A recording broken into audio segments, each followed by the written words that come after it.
ছাত্র জনতার আন্দোলনে হতাহতের সঠিক সংখ্যা নিরূপণে তথ্য ভান্ডার তৈরির উদ্যোগ নিয়েছে স্বাস্থ্য বিভাগ। এ পর্যন্ত পাওয়া তথ্যে ৬১৮ জনের প্রাণহানির তথ্য নিশ্চিত করেছে তারা। আহত প্রায় ১৮,০০০ মানুষ। বিভিন্ন সরকারি বেসরকারি হাসপাতাল থেকে পাওয়া তথ্যের ভিত্তিতে এই তালিকা করছে স্বাস্থ্য অধিদপ্তর। তবে চূড়ান্ত তথ্য পেতে আরও সময় লাগবে বলছে সংস্থাটি। আমি তো মশলা বদলে ফেলেছি, এবার আপনিও বদলে ফেলুন। একবার প্রাণ গুঁড়া মশলা ব্যবহার করেই দেখুন। জুলাইয়ে শুরু হওয়া কোটা সংস্কার আন্দোলন ধীরে ধীরে রূপ নেয় সরকার পতনের আন্দোলনে। এতে শিক্ষার্থীদের পাশাপাশি আন্দোলনে যোগ দেন সাধারণ মানুষও। ৫ আগস্ট পতন হয় আওয়ামী লীগ সরকারের। আন্দোলনে প্রাণহানি ও আহতদের সংখ্যা নিয়ে মতপার্থক্য রয়েছে। এর সঠিক সংখ্যা নিয়ে তথ্য ভান্ডার তৈরির উদ্যোগ নিয়েছে স্বাস্থ্য বিভাগ। সারা দেশের সরকারি বেসরকারি হাসপাতালের কাছে চাওয়া হয়েছে তথ্য।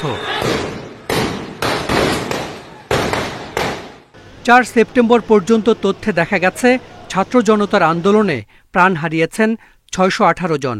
এর মধ্যে হাসপাতালে নেয়ার আগেই মারা যান ৪৪০ জন। ১৭৮ জনের মৃত্যু হয়েছে চিকিৎসাধীন অবস্থায়, আর আন্দোলনে আহত হয়েছেন ১৭,৮৬৯ জন। তথ্য সংগ্রহ প্রক্রিয়া আগে থেকেই ছিল, ৫ তারিখের পর থেকে এটা জোরালো হয়েছে এবং আমি বলেছি যে এটা শেষটা আমি আপনাকে বলতে চাচ্ছি না। এই কারণে বলতে চাচ্ছি না যে আমি চাচ্ছি যে কোনো প্রকার তাড়াহুড়া করার কারণে আমার যদি একটা ছাত্র নাম বাদ যায় সেটা আমি চাই না, বা একটা ছাত্রের নাম যোগ করার জন্য আমাকে যদি একদিন দেরি করতে হয় আমি করতে রাজি আছি। আহত অনেকে বিভিন্ন বেসরকারি হাসপাতাল ক্লিনিকে চিকিৎসা নিয়েছেন। নানা বাস্তবতায় অনেক প্রতিষ্ঠানের কাছে নেই হতাহতের সঠিক তথ্য।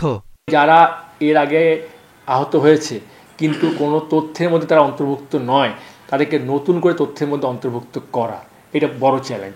আবার অনেকে হয়তো ইচ্ছুকও না। যে বিপ্লবে গিয়েছে সে তো কোনো কিছু প্রাপ্তির বিনিময়ে যায় নাই।